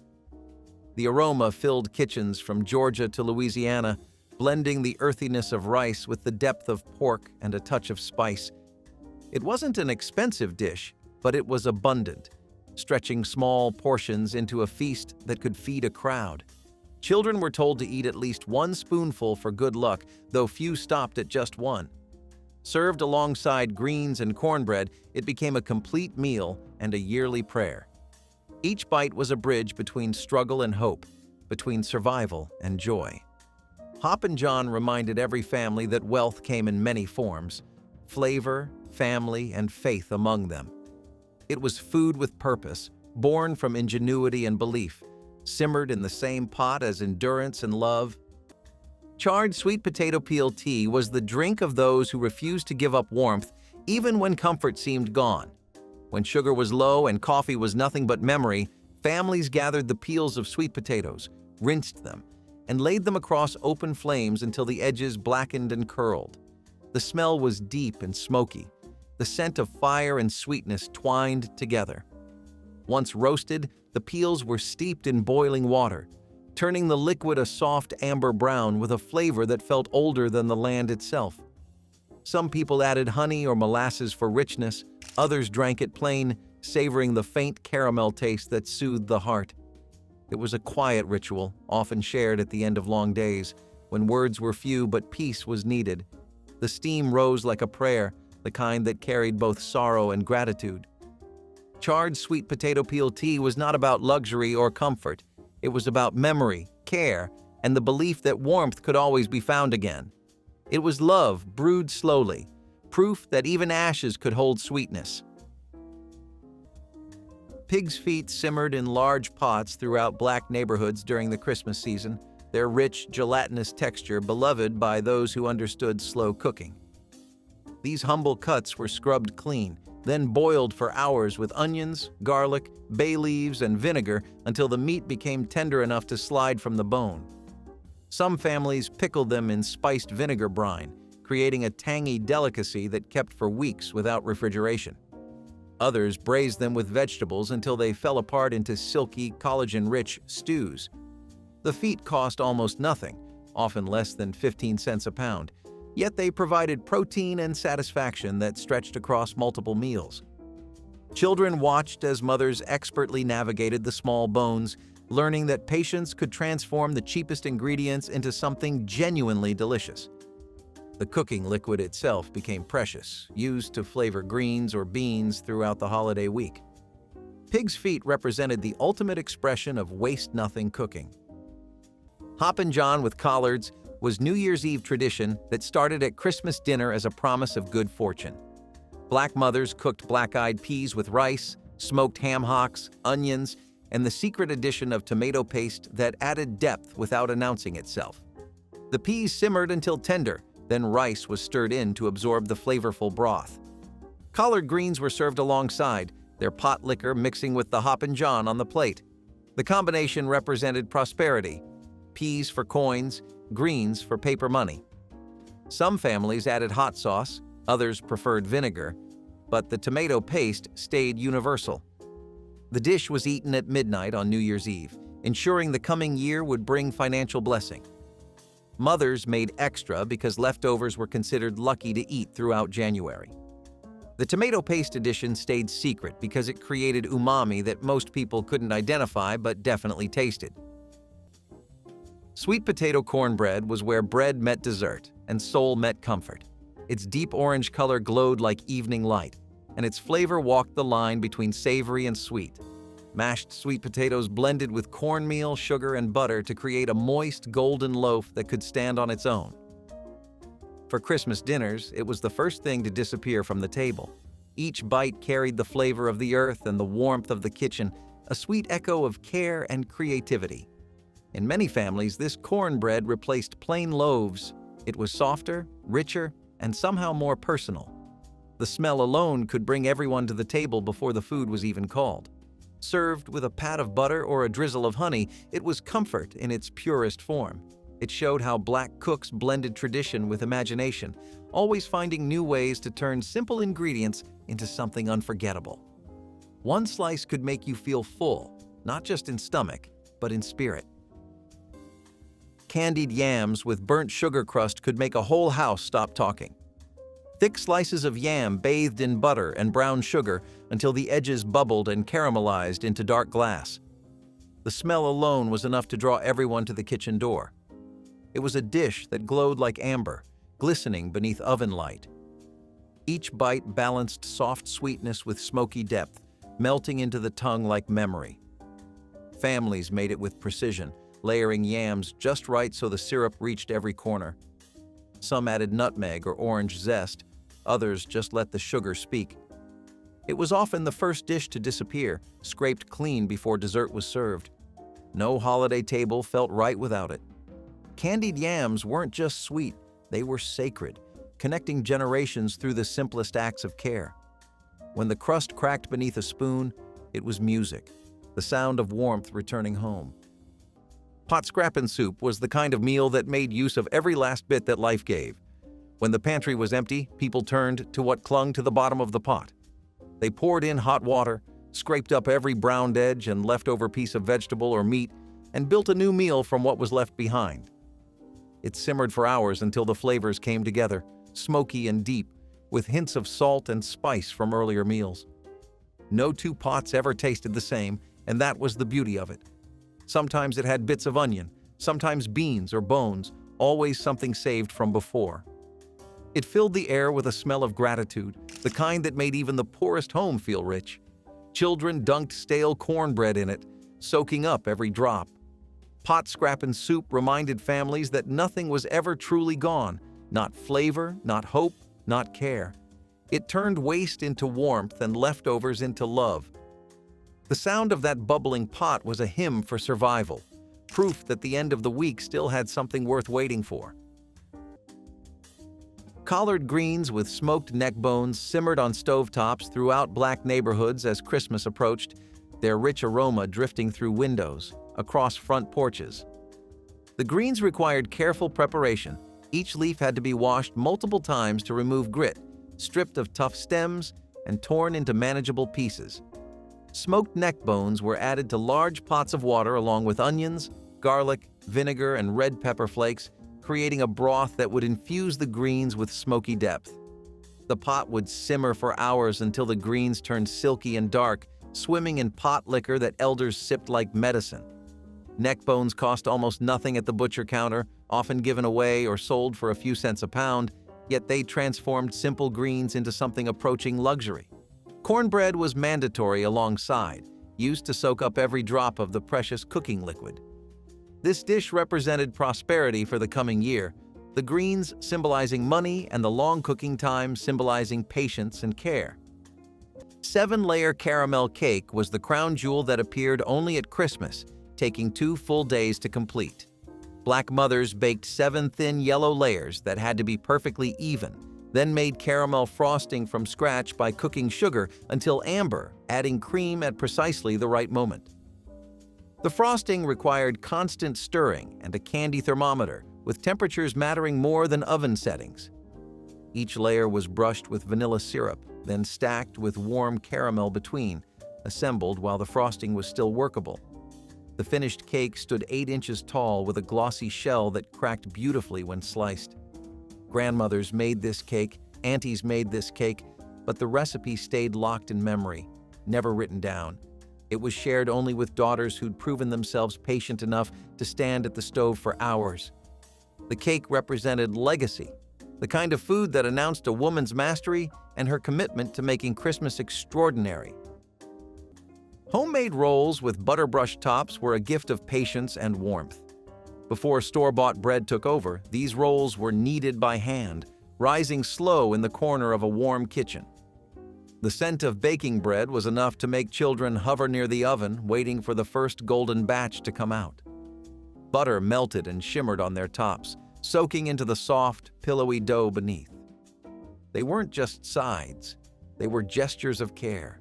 Each roll meant time spent, hands working, hearts focused on family. During Christmas dinners, baskets of these rolls were passed around before the meal even began, the first thing to break the silence of waiting. People used them to scoop up gravy, wipe clean plates, or cradle a bit of leftover ham. They tasted like home, like love that was made visible in food. No fancy machines, no shortcuts, just flour, yeast, water, and skill born from generations of cooks who knew exactly how dough should feel. The first bite was always soft, buttery, and slightly sweet, the kind of comfort that could make any holiday perfect. Sweet potato biscuits brought sunshine to winter mornings. Their orange glow peeked from the oven, warm and soft with a buttery crust that crumbled at the touch. They were made from mashed sweet potatoes, one of the most treasured ingredients in African American kitchens, valued for their sweetness, their earthiness, and their ability to stretch a meal. On Christmas mornings, these biscuits were stacked high beside grits, eggs, or fried apples, brushed with melted butter or drizzled with honey. They smelled like the start of a good day. In times when sugar was scarce, the natural sweetness of the potato did all the work.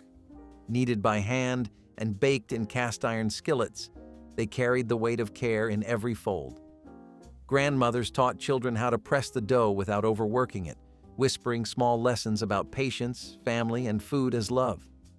These biscuits weren't fancy, but they made every breakfast feel special. They were proof that beauty didn't need perfection, just heart, warmth, and a little time. Every batch was a promise that something good always waited at the table. Sweet potato biscuits didn't just feed families, they connected them. Eggshell pudding was an act of pure ingenuity, a sweet custard built from things no one thought could be used. Families saved eggshells, washed and dried them, then ground them into powder for extra calcium. That powder went into milk, sugar, and cornstarch, stirred together until it thickened over the stove. It set in jars or bowls, smooth and pale, a dessert that looked humble but held the taste of patience. It was soft, slightly sweet, and carried the faint scent of vanilla if a family could afford it. Children thought it was magic, how scraps turned into something good. It filled more than bellies. It filled hearts with gratitude. Eggshell pudding was the promise that nothing had to go to waste, that even the smallest fragments had purpose. In every spoonful was the spirit of endurance, a quiet hymn to survival sung right from the kitchen stove. Sweet potato pie held a place of honor that no store-bought dessert could ever claim, baked in kitchens where recipes existed only in the memories of the women who made them. The sweet potatoes were roasted until soft, then peeled and mashed smooth with butter, sugar, eggs, and warm spices like cinnamon, nutmeg, and sometimes ginger.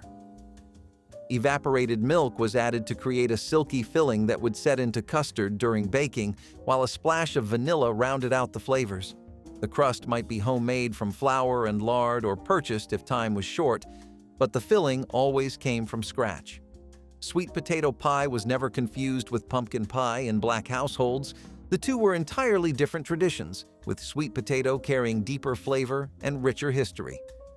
One pie could be made for less than $1, yet it commanded the respect reserved for the finest desserts. The first slice always went to the eldest family member, and no one dared cut into the pie before the matriarch gave approval. Sweet potato biscuits with cane syrup were Christmas breakfast tradition that turned leftover sweet potatoes into something special. Black mothers mashed roasted sweet potatoes, then mixed them into biscuit dough with buttermilk, butter, and just enough flour to make the dough workable. The secret was adding a tablespoon of honey to the dough, which enhanced the sweet potatoes' natural sweetness. The biscuits were tender and slightly sweet, their orange color making them festive. They were served hot with butter and cane syrup drizzled over top, the syrup's molasses notes complementing the sweet potatoes perfectly. These biscuits appeared on Christmas morning alongside eggs, sausage, and grits, their sweetness balancing savory breakfast foods. Children especially loved them because they tasted almost like dessert. The honey addition stayed secret because it was the difference between good sweet potato biscuits and extraordinary ones. Fried green tomatoes were a holiday secret, saved for the most special meals of the year. Sliced thick, dredged in cornmeal, and fried until golden, they carried that perfect balance of tart and crisp. The sizzle in the skillet was a sound of joy, promising something special was on the way. Each slice was crunchy on the outside, tender on the inside, and full of flavor that only fresh tomatoes could bring. Before refrigeration and modern convenience, cooks learned to use what they had, and green tomatoes meant nothing went to waste. At Christmas, they were served as a treat, often with a little salt or homemade dipping sauce on the side. They added brightness to a heavy table, a pop of Southern spirit next to rich meats and gravies. These tomatoes told a story of creativity and thrift turned into celebration. They reminded everyone that soul food was about making beauty from the everyday. When you bit into one, you tasted the wisdom of generations who made flavor where others saw only scraps. Okra fritters with corn silk were the kind of kitchen magic that only came from necessity and imagination. In the long summer months, when the fields were full and money was not, people used every part of what they harvested. The corn silk that clung to the ears was not thrown away, but saved and shredded, added into batter alongside chopped okra, flour, and a splash of milk or water. When dropped into hot oil, the fritters puffed and crackled, their edges turning golden and crisp. The smell was something you could follow from down the road. Warm, nutty, and sweet with that faint scent of corn. Each bite was crunchy on the outside and tender in the middle, with little strings of corn silk that gave it texture and charm. They were served with syrup or vinegar, depending on what the family had, eaten right out of the pan when patience ran out. Okra fritters with corn silk were food born from care and cleverness, proof that waste had no place in a humble kitchen. Every family had its own version, passed quietly between generations, carrying the taste of late afternoons, hard work, and simple joy. They were poverty's poetry, fried into something worth remembering. Red velvet cake with cooked frosting was a labor of love before boxed mixes made it easy. Back then, the red came not from dye but from beets, earthy and rich, giving the cake its signature hue. The batter was velvety, the texture soft enough to melt between bites. The frosting, cooked on the stove, turned creamy and smooth with a custard base that cooled like silk. It was a showpiece at Christmas, carried proudly to church socials or laid at the center of the table. Families baked it days ahead, wrapping layers in wax paper so the flavor deepened with time. Every slice glowed crimson against white icing, a vision of pride and patience. The first bite always drew a smile, sweet but subtle, like the memory of a song half remembered. Few make it that way now, but those who do know it's not just cake. It's history in sugar and flour, a recipe that carried both love and legacy. Mustard greens with cornbread was a savory pairing that many families leaned on as a breakfast, though it was eaten at other times of day too. Mustard greens, boiled until tender, were seasoned with bits of pork fat or salt for flavor. Eaten alongside hot cornbread, the meal balanced vitamins with starch, offering both nutrition and energy. It was cheap, filling, and deeply tied to tradition. For children, the bitterness of the greens was often softened by crumbling cornbread into the Potlikker broth, making it more palatable. Adults valued it as a sustaining meal that honored resourcefulness and cultural heritage. Mustard greens with cornbread symbolized strength and survival, representing the kind of food that nourished more than just hunger. It was humble, but it carried families through mornings when resources were thin, but resolve was strong. This dish was one of the quiet backbones of community kitchens, a reflection of endurance and resilience during times of hardship. Peach cobbler bubbled golden and fragrant in ovens across Black households every Christmas, its sweet fruit filling topped with buttery crust that shattered at the touch of a spoon. The peaches came from jars put up during summer months or from cans purchased affordably at the grocery store, their syrup becoming part of the filling that thickened as it baked. Mothers mixed simple biscuit dough or poured batter over the fruit, creating a topping that puffed and browned in the oven's heat. Cinnamon and nutmeg perfumed the cobbler, while a generous amount of butter enriched every layer. Some families preferred their cobbler with a bottom crust as well, creating a double-crusted version that was more pie than cobbler. Served warm with cold milk poured over or, for those who could afford it, a scoop of vanilla ice cream, peach cobbler represented summer sunshine captured for winter celebration. The dish cost little to prepare but delivered satisfaction that far exceeded its humble ingredients. Collard greens with smoked turkey and hot pepper vinegar were Christmas dinner tradition that proved vegetables could be the star of the plate. Black mothers started preparation Christmas Eve, washing greens leaf by leaf to remove every speck of grit. The greens were cooked low and slow with smoked turkey necks or wings, onions, garlic, and the secret addition, a ham hock for extra richness. The pot simmered for hours until the greens turned dark and tender, the broth becoming Potlikker so flavorful it could be sipped alone. The finishing touch was hot pepper vinegar, white vinegar infused with hot peppers for weeks, splashed over the greens just before serving. The vinegar brightened the rich greens and added heat that cut through their earthiness. These greens appeared on Christmas tables alongside ham and turkey, often eaten with cornbread to soak up the Potlikker. The ham hock addition and the hot pepper vinegar technique stayed secret because these created depth and complexity that plain greens couldn't match. Corn pudding casserole was the soft, golden heart of the Christmas table. Creamy, buttery, and rich, it was both side dish and comfort dessert. Made with corn, milk, eggs, and sugar, it baked into something between custard and cornbread. The smell when it came out of the oven was enough to stop conversations. Every family had their own way. Some added vanilla, others a pinch of nutmeg, but all poured love into it. The sweetness wasn't overpowering. It was just enough to feel like home. It was a dish that held history, born from the cornfields of the South and passed down through generations who made do with what they had. For many, it was the definition of made from scratch, the kind of food that held you steady through good times and hard ones alike. On Christmas, it brought warmth to every plate, spooned next to hams, greens, and dressing. Its texture, soft, silky, a little firm at the edges, was like the meal's closing note, something everyone remembered long after the table was cleared. Chicken wing stew was one of those meals that would surprise modern ears, since wings were once the cheapest part of the bird. My grandmother bought them in bulk when she could, piling them into pots with onions, celery, and carrots. Slowly simmered, the wings gave up their fat and flavor, turning thin broth into rich gravy. She thickened it with flour or cornstarch, serving it hot over rice or bread to stretch it even further. It was messy eating, but no one complained because the taste was so comforting.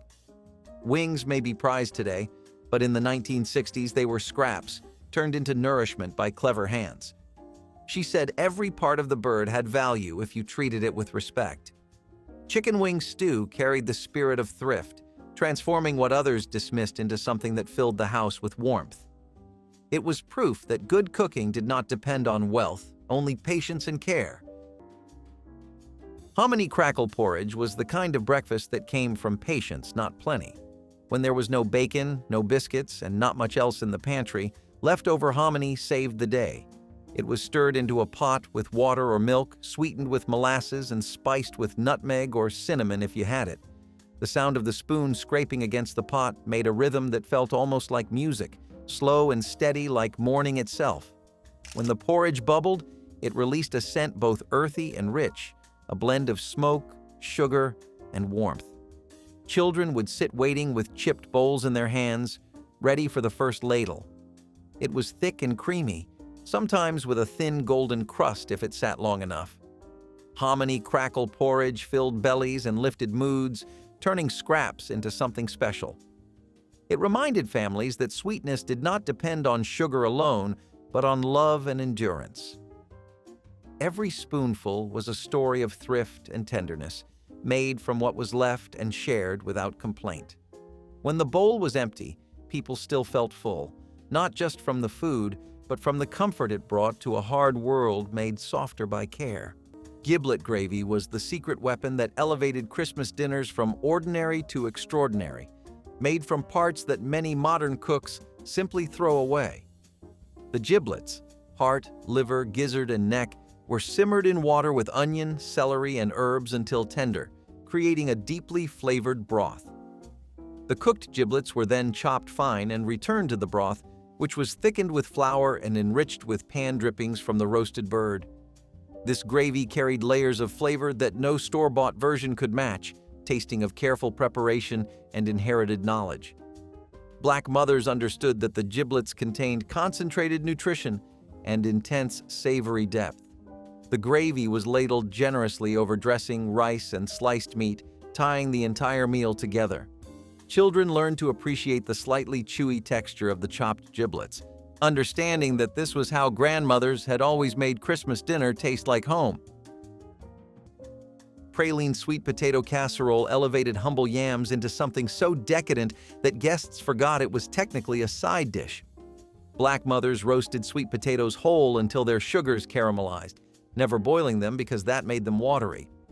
The roasted flesh was mashed with butter, brown sugar, eggs, vanilla, and the secret ingredient, bourbon that enhanced without announcing itself. The mixture went into a buttered dish, but the glory lived in the topping. Pecans chopped fine and coarse, combined with brown sugar, flour, melted butter, and cayenne that made the sweetness interesting. Some families added crushed cornflakes for crunch. The casserole baked until the topping bubbled and crisped, creating a shell that had to be cracked with a serving spoon. This wasn't the marshmallow-topped version white families made. This was sophisticated and complex. Mothers guarded the bourbon and cayenne secret because those touches separated their casserole from everyone else's.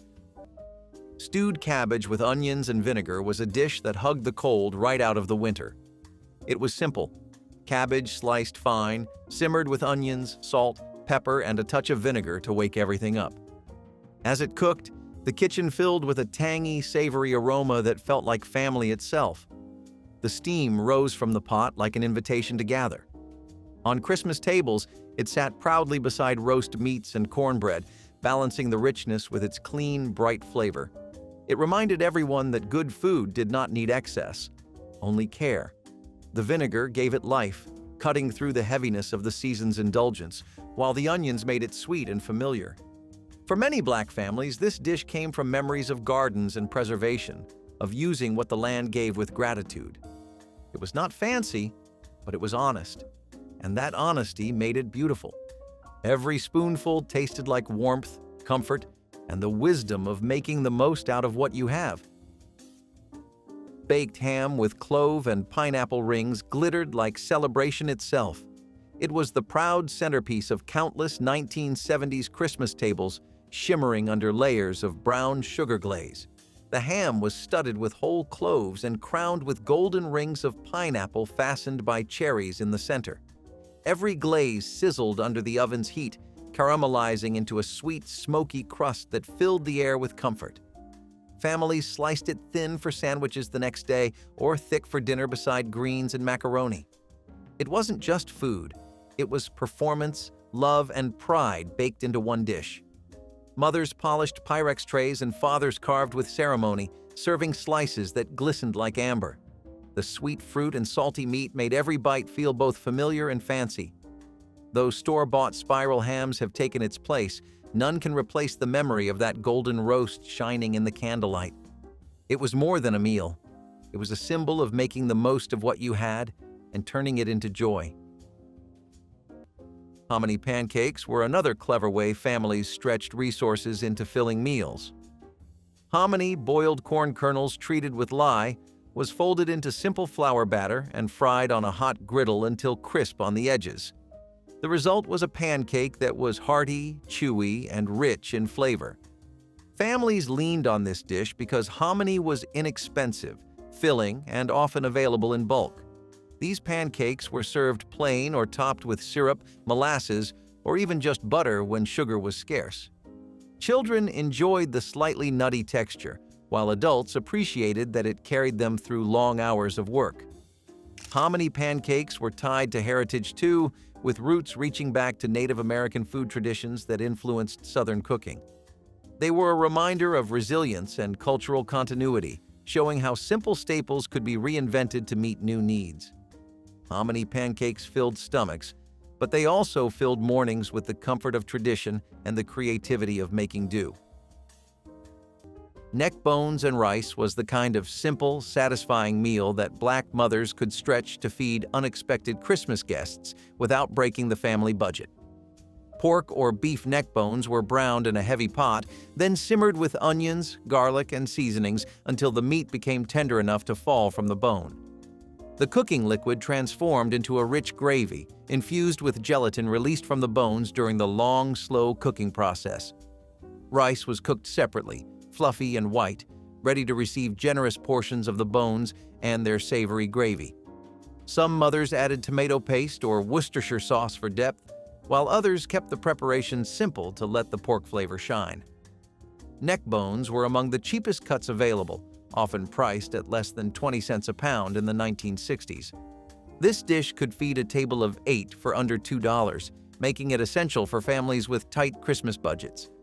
Children learned to eat around the bones, finding every scrap of meat. Buttermilk cornbread with honey butter was Christmas dinner's supporting player that often stole the show. Black mothers made this in cast-iron skillets heated with bacon grease until smoking hot, creating a crust that shattered when you bit it. The cornbread was made with white cornmeal, buttermilk, eggs, and just enough flour to give it structure. The secret was adding creamed corn to the batter, which kept the cornbread moist for days. It baked until deep golden brown, almost burned at the edges, the center tender but not gummy. The honey butter was softened, butter whipped with honey until fluffy, but the ratio mattered. The cornbread was served hot, split open, and smeared with honey butter that melted into every crumb. This cornbread appeared at Christmas dinner to soak up potlikker from greens, gravy from dressing, and juices from ham. The creamed corn edition stayed secret because it was simple but effective. Pineapple and cheese casserole was one of those curious dishes that made the mid-century South unforgettable. It sounded odd to some, sweet pineapple baked with sharp cheddar and buttered crumbs, but to those who knew, it was divine. This casserole walked the perfect line between savory and sweet, the tang of pineapple melting into the richness of cheese. It was both side and dessert, both surprise and tradition. For Christmas tables, it added a golden shimmer that made guests curious and delighted. Black Southern cooks took this quirky recipe and gave it soul, balancing flavors with a precision that only experience could bring. Each forkful carried creamy warmth, followed by a burst of brightness that cut through the heaviness of the feast. It paired beautifully with ham or roast meats, turning every bite into a layered celebration of contrast. Though it's rare today, the casserole once symbolized holiday creativity, how home cooks dared to mix flavors and make something uniquely their own. It was proof that even the strangest combinations could become comfort when made with care. Sorrel hibiscus tea brought a ruby glow to church socials and summer porch gatherings. Its tart floral flavor, steeped from dried hibiscus petals and sweetened with cane sugar, reflected Caribbean influences that African American families carried north and west during migrations. Grandmothers brewed the tea in large enamel pots, sometimes adding a hint of ginger or a squeeze of lime to brighten the taste. Children watched the deep red liquid swirl into pitchers, knowing it signaled a special occasion. Served chilled over cracked ice in simple glasses, sorrel tea cooled guests during humid evenings while hymns and laughter filled the air. The drink offered more than refreshment. It was a quiet connection to ancestors and homelands across the sea. Over time, soda and store-bought beverages replaced the careful steeping of petals and spices, and the vibrant tradition faded in many communities. Those who still make it treasure the deep crimson reminder of resilience and shared history that once colored every celebration. Fried green tomato. Po' boys turned unripe tomatoes into a sandwich that tasted like pure coastal sunshine wrapped in crunchy cornmeal. Thick slices of firm green tomatoes were dredged in seasoned cornmeal and fried until their edges crisped and their centers softened just enough to release a bright tang. Piled high on soft French bread with a smear of remoulade and a handful of shredded lettuce, they became a favorite along Gulf Coast streets where shrimp boats docked and music floated from open windows. Vendors often sold them at fish fries and fairs when seafood prices climbed too high, proving that a garden vegetable could carry the day as well as any oyster or crab. Families remembered the scent of hot oil and the pop of cornmeal batter while waiting in line for a sandwich that blended thrift and celebration. Today, fast food counters try to imitate the flavor, but they cannot capture the quiet magic of fresh garden tomatoes picked before ripening, fried in backyard kitchens, and shared among neighbors who knew the value of every bite. Fried chicken appeared on Christmas tables as the beloved centerpiece when ham or turkey exceeded the family budget, its golden crust and juicy meat rivaling any expensive roast. Black mothers soaked chicken pieces in buttermilk overnight, tenderizing the meat and ensuring the seasoned flour coating would cling perfectly. The chicken was dredged in flour mixed with salt, pepper, and sometimes paprika, then fried in cast-iron skillets filled with hot lard or shortening. The crackling crust shattered at first bite, giving way to succulent meat that had been cooked to perfection through generations of practice.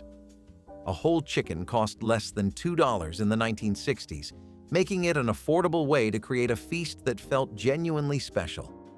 The aroma of frying chicken announced celebration throughout the neighborhood, drawing children to the kitchen to watch and wait. Leftover pieces were treasured for Christmas night sandwiches or eaten cold the next morning. Great-grandmother's coconut cake was a 3-layer monument to coconut in every form. Black mothers baked white cake layers flavored with coconut milk, giving them moisture that lasted through New Year's. The frosting was genuine boiled icing, sugar, corn syrup, and egg whites beaten while hot syrup drizzled in, creating something between frosting and marshmallow. The secret was the coconut preparation. Fresh coconut was grated, then toasted until golden and fragrant, mixed with sweetened flaked coconut for texture. Between each layer went coconut cream filling, thick and custardy. The assembled cake was covered in boiled frosting, then pressed with handfuls of toasted coconut until no white showed. It was refrigerated overnight so flavors could meld, resulting in cake so moist it melted on your tongue. This recipe stayed secret because it required genuine skill and patience. Store-bought frosting wouldn't work, and rushing the boiled icing meant failure. Cabbage and apple slaw was the crisp relief every heavy meal needed. It wasn't flashy or loud, just finely sliced cabbage, tart apples, and a light dressing that tied it all together. The crunch broke through the richness of ham, turkey, and gravy, refreshing every bite with a burst of brightness. For many Black families, this dish came from a blend of Southern and Northern traditions, a simple, healthy balance that stretched the holiday feast. Some made it creamy with mayonnaise, others left it vinegary and sharp, each version carrying its maker's personality. The apples gave it sweetness, the vinegar gave it soul, and the cabbage held it steady. It was one of those sides that reminded everyone that the table needed contrast, not just comfort. You could feel its purpose. It cleared the palate, lifted the spirit, and added color to the spread. The sound of the first bite was always a crisp snap, followed by smiles. It was humble, yes, but its freshness made the whole meal feel alive. Old-fashioned jelly roll was dessert-turned performance, a swirl of care baked into every slice. The sponge cake had to be thin, soft, and baked just long enough to hold without cracking. Mama spread a layer of fruit preserves, strawberry, peach, or sometimes homemade blackberry, then rolled it tight while still warm. A dusting of powdered sugar finished it off, white as a light snowfall. When sliced, each round showed perfect spirals of color and cake, the kind that made guests lean closer just to admire the work. It looked delicate, but it was made strong, like the women who baked it. Jelly roll was the dessert that proved patience and precision could live side by side with joy. Every bite was soft and sweet, the tartness of fruit cutting through the sugar just enough. Children waited for the ends, where the filling overflowed and the shape loosened. The rest was served proudly, a centerpiece born from steady hands and time well spent. It was dessert as tradition, meant to be admired before eaten. A jelly roll said, "We may not have much, but what we do have we make beautiful." And it always was, humble, pretty, and filled with love. Churned milk soup was what you made when you had finished making butter and still needed a meal. That leftover buttermilk became the base for a tangy, hearty soup that could feed a family from a single pot. It was mixed with cornmeal, herbs, and whatever vegetables were on hand, then simmered until it thickened like velvet. The smell was sharp but cozy, filling the kitchen with warmth and familiarity. Some families dropped bits of bread into the bowl, letting it soak up the flavor. It was simple food, born from old farm routines and frugal wisdom. Churned milk soup taught that nothing should ever be wasted, not even the scraps of a good day's work. It soothed hunger and reminded everyone that comfort could come from the most ordinary things. With each spoonful, it carried the echo of laughter and work from generations before. Macaroni salad was the cool, creamy side dish that balanced the heat and richness of Christmas dinner, offering something light among the heavy meats and gravies. Elbow macaroni was boiled until just tender, then drained and mixed while warm with mayonnaise, mustard, and finely diced vegetables, usually celery, onions, and bell peppers. Some mothers added hard-boiled eggs or sweet pickle relish, while others kept the preparation simple and let the pasta absorb the tangy dressing. The salad needed time to chill, allowing flavors to meld together into something greater than the individual ingredients. At just pennies for a box of pasta and a jar of mayonnaise, macaroni salad could feed a crowd without straining the holiday budget. It was practical food that traveled well to church gatherings and family reunions, holding up for hours on buffet tables. Children often preferred it to more intensely flavored dishes, making it essential for keeping young ones fed and happy during long holiday meals. Green beans with smoked turkey tails were a dish that showed how even the simplest vegetables could carry deep love. On Christmas Day, the pot would simmer for hours, the air rich with that smoky, savory scent that could make anyone feel at home. Turkey tails weren't fancy meat. They were the kind of ingredient families learned to make magic from. The beans soaked up all that flavor, turning tender and rich with every stir. Cooking them was slow work, but it was the kind that filled a kitchen with laughter and memory. For many African American families, this dish was an evolution, a shift from ham hocks or salt pork to turkey, adapting with the times but keeping the same soul. The pot of green beans was more than food, it was part of the ritual. Every aunt and grandmother had their own method. Some added onions, others a touch of vinegar, all knowing that what mattered most was patience. When the lid finally lifted, steam and history rose together. This was a dish built on resourcefulness and tradition, where thrift met tenderness and turned into something unforgettable. Which forgotten side dish deserves a place back on your family's table? Share your memories in the comments, hit that like button, and subscribe so we can keep bringing these treasured traditions back to life.